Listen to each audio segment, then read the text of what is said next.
Hello and welcome students, Gyanjyoti coaching সেন্টারের পক্ষ থেকে তোমাদের সকলকে আরও একবার স্বাগত। আজকে কিন্তু দেখো তোমাদের ইউনিট 2 পিস এডুকেশন থেকে কিন্তু 2 মার্কসের কিছু কোয়েশ্চেন্স আলোচনা করব। যেভাবে তোমাদের কোয়েশ্চেন প্যাটার্ন রয়েছে সেই হিসেবেই কিন্তু আমি আলোচনাগুলো করছি, কারণ সিলেবাসে যা প্রোভাইড করা হয়েছিল আমি কিন্তু কমপ্লিট করিয়ে ফেলেছি, অলমোস্ট কমপ্লিট করিয়ে ফেলেছি।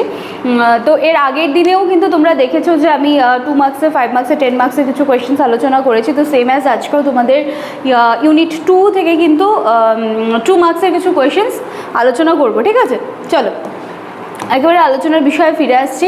দেখো সবার প্রথমেই কি আছে, পিস এডুকেশন বলতে কি বোঝো। ঠিক আছে, সবগুলো কিন্তু এগুলো 2 মার্কসের আছে। পিস এডুকেশন বলতে কি বোঝো। 2 নম্বরে কি আছে, পিস এডুকেশনের দুটি বৈশিষ্ট্য লেখো বা দুটি বৈশিষ্ট্য আলোচনা করো।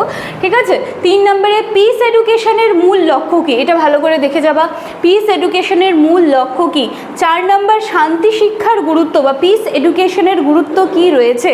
ঠিক আছে, শান্তি শিক্ষা বা পিস এডুকেশন একই আছে, এখানে ইংলিশ টার্মটা দেওয়া আছে, এখানে বাংলা টার্মটা দেওয়া আছে।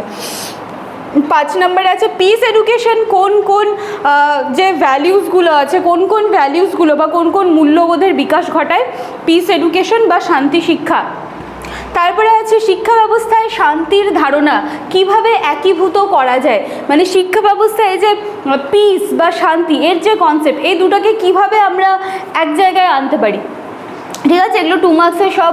7 নম্বরে রয়েছে পিস এডুকেশন কাদের জন্য সবচেয়ে বেশি প্রয়োজনীয়। ঠিক আছে, এটা খুব ভালো প্রশ্ন, পিস এডুকেশন কাদের জন্য সবচেয়ে বেশি প্রয়োজনীয়।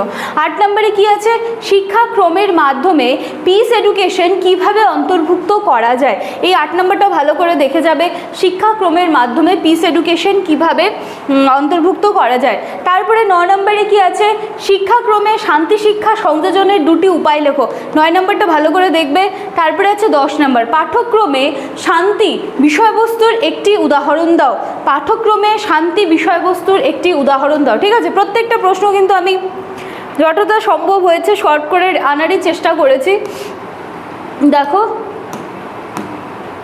তারপরে কি আছে, শিক্ষকদের শান্তি শিক্ষা শিক্ষাদানে কি ভূমিকা থাকা উচিত। এটা কিন্তু ভালো প্রশ্ন, এটা ভালো করে দেখে যাবে। তারপরে 12 নম্বর আছে পিস এডুকেশন কিভাবে সামাজিক বন্ধন মজবুত করে। তারপর 13 নম্বর শিক্ষার সংঘাত সমাধানে ভূমিকাটা কি, শিক্ষার সংঘাত সমাধানে ভূমিকা কি। 14 নম্বর শান্তি শিক্ষা বা পিস এডুকেশন কিভাবে টলারেন্স তৈরি করতে সাহায্য করে বা সহনশীলতা কিভাবে গড়ে তুলতে সাহায্য করে।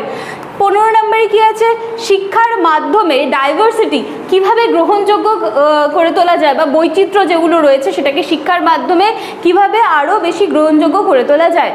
16 নম্বর কি আছে, শান্তি শিক্ষা প্রতিষ্ঠার জন্য শিক্ষার্থীদের মধ্যে কোন কোন দক্ষতাগুলো গড়ে তুলতে হবে। 17 নম্বর শান্তি শিক্ষা কি কেবল বিদ্যালয় পর্যায়ে সীমিত নাকি এর বাইরেও কোনো এর অস্তিত্ব আছে, ব্যাখ্যা করো। মানে ব্যাখ্যা করো বলতে গেলে এখানে 2 মার্কসের তো ব্যাখ্যা করার সেরকম বিশাল কিছু পাবে না, তো সেই মার্কস অনুযায়ী কিন্তু এখানটা একটুখানি ভালো করে এই জায়গাটা ডেসক্রাইব করে দিও। আচ্ছা, তারপরে হোম এডুকেশন শান্তি শিক্ষায় কি ভূমিকা রাখে। ঠিক আছে, তারপরে কি আছে, শান্তি শিক্ষা কিভাবে দ্বন্দ্বের নিরসনে সাহায্য করে।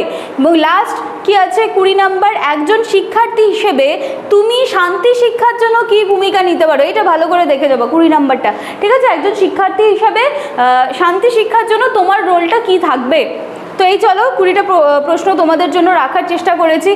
পরবর্তী দিনে কিন্তু পিস এডুকেশন বা ইউনিট 2 থেকে কিন্তু আবার তোমরা আরও কিছু প্রশ্ন পাবে। ঠিক আছে, দেখে নাও একবার। আচ্ছা, এবার তোমরা লাস্টে দুটো নাম্বার দেখতে পাচ্ছ, এই নাম্বার দুটি হলো আমাদের জ্ঞানজ্যোতি কোচিং সেন্টারের অফিসিয়াল হেল্পলাইন নাম্বার। যে কোনো একটি নাম্বারে কল করে আমাদের সাথে যোগাযোগ করে নিতে পারো। অ্যাডমিশন প্রসেস কিন্তু অনেক দিন আগের থেকে শুরু হয়ে গিয়েছে এবং অ্যাডমিশন প্রসেস চলছে। এছাড়াও তোমরা ডেসক্রিপশন বক্সে পুরোটা দেখবে, ওখানে কিন্তু পুরো ডিটেলসটা দেওয়া আছে। ঠিক আছে, চলো এই প্রশ্নগুলো দিয়ে দিলাম, এগুলো নিয়ে পড়াশোনা করতে থাকো। নেক্সট দিনে আবার তোমাদের জন্য আরও কিছু কোয়েশ্চেন্স নিয়ে আমি চলে আসবো। Thank you.